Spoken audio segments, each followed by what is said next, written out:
হ্যাঁ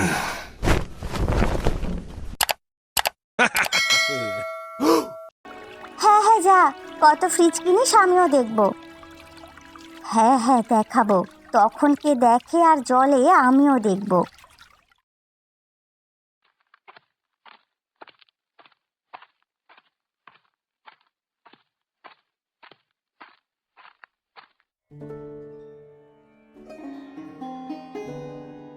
কই গো, তোমার আর ঘুম গেল না?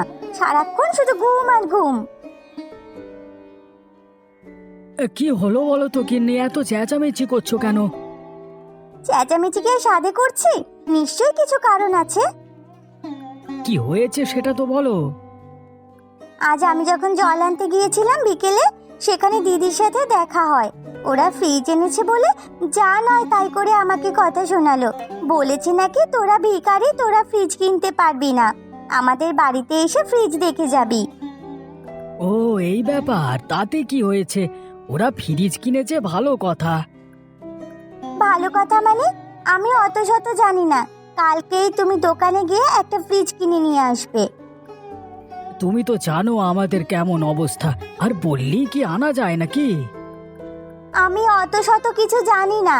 আমি যখন একবার বলেছি তোমাকে আনতেই হবে।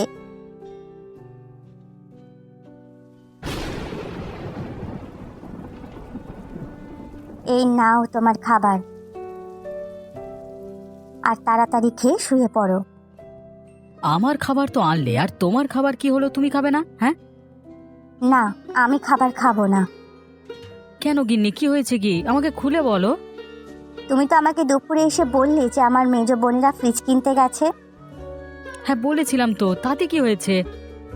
আজ বিকেল বেলায় যখন জল আনতে গিয়েছিলাম, সেখানে আমার মেজ বোনের সাথে দেখা হয়। সে আমাকে কি বলেছে জানো? কি বলেছে গিন্নি তোমাকে?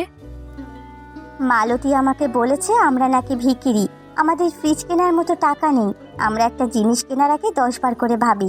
আবার এটাও বলেছে নাকি যে তোদের ফ্রিজ কেনার টাকা নেই, তোরা আমাদের বাড়িতে এসে ফ্রিজ দেখেই ফ্রিজ কেনার স্বাদ পূরণ করে নিবি।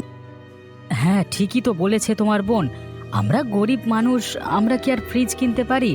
ওরা যেমন বড় লোক, ওদের প্রচুর পয়সা, আর আজ বললে কালকে কিনে নিতে পারবে, কিন্তু আমরা তো পারবো না। কি ঠিক বলেছে? তুমি কি বলতে চাইছো? আমি অত শত জানি না। কালকেই তুমি দোকানে গিয়ে একটা ফ্রিজের বন্দোবস্ত করবে। কিন্তু আমাদের কাছে তো অত পয়সা নেই যে আমি ফ্রিজ কিনবো। কালকের মধ্যে তুমি যদি ফ্রিজ না আনো, আমিও আর রান্না করতে পারবো না, না খেয়ে শুকিয়ে থাকবে। এ আবার কেমন কথা? ওরা কিনেছে বলি কি আমাদেরকে কিনতে হবে? হ্যাঁ, কিনতে হবে।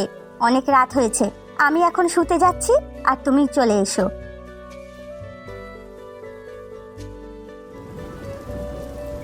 অতনু, তুমি যে আমাদের কি ক্ষতি করলে ভগবানই জানে। এই তুমি আমাদের অনেক বড় ক্ষতি করে দিলে। কেন গো, আমি আবার তোমাদের কি ক্ষতি করলাম? তুমি যে ফ্রিজ কিনেছো, তোমার বউ আগের দিন বিকেলে জল আনতে গিয়ে আমাদের বউদেরকে উস্কে দিয়েছে। তা থেকে আমাদের দুজনের বউ শুরু করেছে যে আমাদের এবার ফ্রিজ চাই। অতনুদা, এবার তুমি বলো, তুমি একজন বড় ব্যবসায়ী, তোমার কাছে প্রচুর টাকা পয়সা, কিন্তু আমাদের কাছে তো কোনো টাকা পয়সা নেই। তাহলে আমরা ফ্রিজটা আনবো কি করে?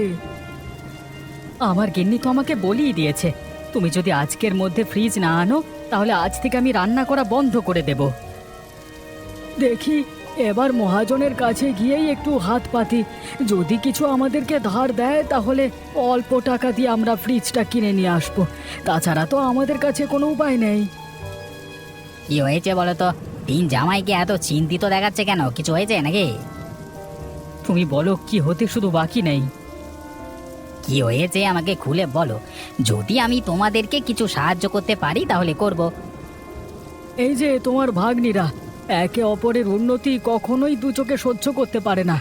ওর ফ্রিজ হলে এরও ফ্রিজ চাই, ওর ইলিশ মাছ 1 কেজি জায়গায় 2 কেজি নিয়ে এলে পরের দিন ওদেরও 2 কেজি বেশি চাই। এইসব সে কি, এ তো মহা ঝামেলা।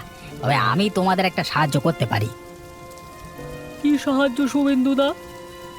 তুমি বরং তোমার শ্বশুর বাড়িতে যাও, গিয়ে শ্বশুরের কাছ থেকে কিছু সাহায্য চাও, দেখবে নিশ্চয়ই তোমাদেরকে সাহায্য করবে। ঠিক আছে, তাহলে সবাই মিলে চলো শ্বশুরের কাছে।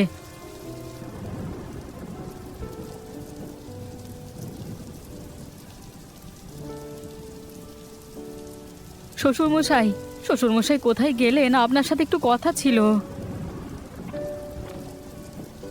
আরে, তিন জামাই আমার বাড়িতে একসাথে, তা কি ব্যাপার কি? শ্বশুরমশাই, অনেক বড় সমস্যায় পড়েছি আমরা শ্বশুরমশাই। কি বলছো কি? হ্যাঁ, কি সমস্যায় পড়েছো আমাকে একটু খুলে বলো। আর তুমি এইভাবে কাঁদছো কেন? আসলে শ্বশুরমশাই, গতকাল আমরা একটা ফ্রিজ কিনেছিলাম।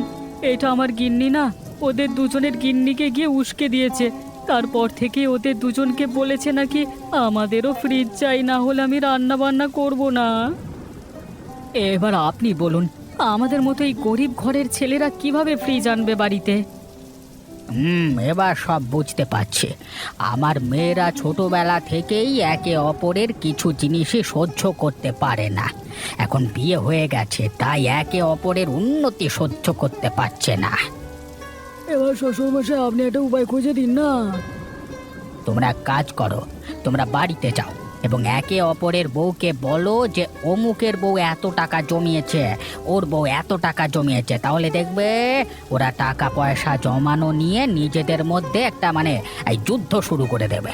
তখন আর তোমাদের টাকা পয়সা নিয়ে কোনো অভাব হবে না। বাবা, এই তো খুব ভালো বুদ্ধি। এতে আমাদের কোনো টাকা খরচও হবে না এবং ভবিষ্যতের জন্য অনেক টাকা সরিয়েও রাখা হবে। ঠিক আছে বাবা, আজকে গিয়ে আমরা গিন্নিদেরকে এই কথাটা বলবো।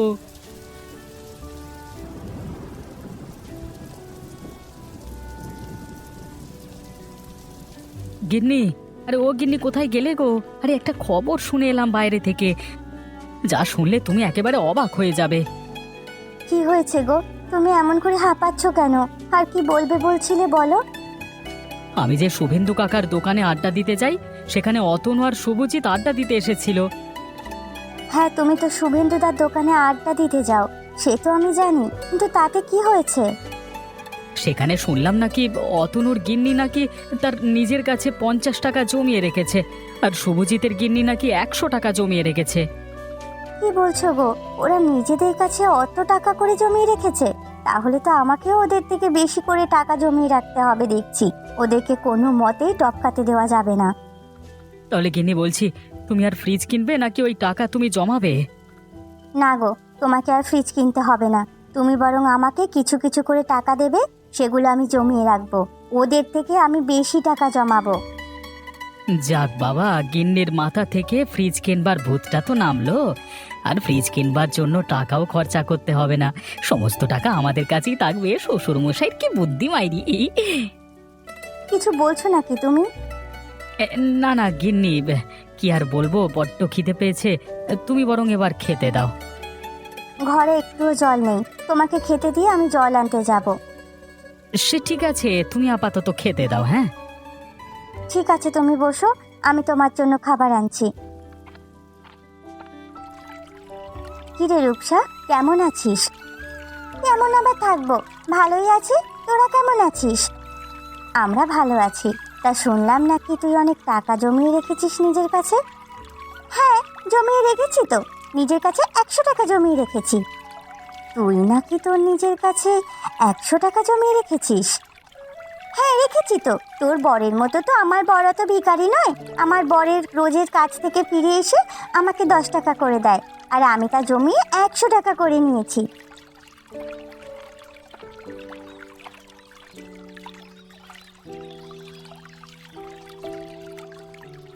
কিরে, তোদের দুজনের মধ্যে কিসের কথাবার্তা হচ্ছে? ওই যে দিদি জিজ্ঞাসা করছে আমার কাছে কত টাকা জমানো আছে, তাই ওকে বলছিলাম আর কি। ওই তো ভিখারি, ওর কাছে তো কিছুই টাকা নেই, তাই জিজ্ঞাসা করছে আমাদেরকে। ওদের কাছে আর কি টাকা থাকবে বল, সব ভিখারির দল। আমার কাছে কত টাকা জমানো আছে জানিস? 200 টাকা। আরে, এই তো দেখছি এদের কাছে অনেক টাকা। তাহলে আমি এতদিন বোকা ছিলাম, একটা টাকাও আমার নিজের কাছে জমাইনি। এদের কাছে তো বললে হবে না যে আমার কাছে 1 টাকাও নেই। এদের থেকে আমি এখন সবাইকে বাড়িয়ে বলি টাকার কথা। এরা তো আর আমার বাড়িতে গিয়ে দেখতে যাবে না যে আমার কাছে কত টাকা আছে। কি রে মিতা, মনে মনে কি বলছিস? তোর কাছে 200 টাকা আছে আর তোর কাছে 100 টাকা আছে, আর আমার কাছে কত টাকা আছে সেটা শুনলে তোরা অবাক হয়ে যাবি। হ্যাঁ হ্যাঁ, কতই বার থাকবে? 50 কিংবা 60 টাকা আছে। 50-60 টাকা কি রে, আমার কাছে 300 টাকা আছে, যা তোরা কখনো জমাতে পারবি না নিজের কাছে। ঠিক আছে, তাহলে আমাদের মধ্যে কম্পিটিশন হোক আজ থেকে। ঠিক 1 মাস পরে যার কাছে সব থেকে বেশি পয়সা থাকবে সেই পয়সা জমানোর ওস্তাদ হবে। ঠিক আছে, তাহলে তাই হোক। শুভেন্দুদা, তুমি জানো না, তুমি আমাদেরকে শ্বশুর মশাইয়ের বাড়িতে যেতে বলে আমাদের যে কি উপকার করেছো, তোমাকে কি বলবো। তুমি যদি আমাদেরকে শ্বশুর মশাইয়ের বাড়িতে না যেতে বলতে না, তাহলে আজকে বাড়িতে ফ্রিজ আনতেই হতো আমাদের। হ্যাঁ শুভেন্দুদা, আজকে তুমি ছিলে বলেই ওদের ভবিষ্যতের জন্য জমানো টাকা বেঁচে গেল, না হলে তো সেগুলো খরচা হয়ে যেত। কেন রে, তোদের শ্বশুর মশাই তোদেরকে কি বুদ্ধি দিয়েছে যে তোরা এত খুশি হয়েছিস? জানো শুভেন্দুদা, শ্বশুরমশাই বলেছে যে যে যার গিন্নিকে গিয়ে বলতে ওর বউ এত টাকা জমিয়েছে, তার বউ অত টাকা জমিয়েছে, আর তুমি কি টাকা জমালে আর কি। ও আচ্ছা, বুঝেছি। এবার শুধু তোমরা মজা নাও আর ওদের খেলা দেখো, টাকা পয়সা জমানোর খেলা, বুঝলে? হ্যাঁ, এখন ওরা টাকা জমাবে আর কোনো টাকা খরচা করবে না, এবং ভবিষ্যতের জন্য টাকা জমানো হয়ে যাবে। ঠিক আছে গো, এবার আমি আসি, হ্যাঁ, নইলে যে সন্ধে হয়ে যাবে, আর ওদিকে গিয়ে দেখি যে গিন্নিটা টাকা পয়সা জমানোর জন্য কি কি করছে। হ্যাঁ হ্যাঁ, তোরা এখন বাড়ি যা, গিয়ে দেখ তোদের ঘিন্নিগুলো সব কি করছে।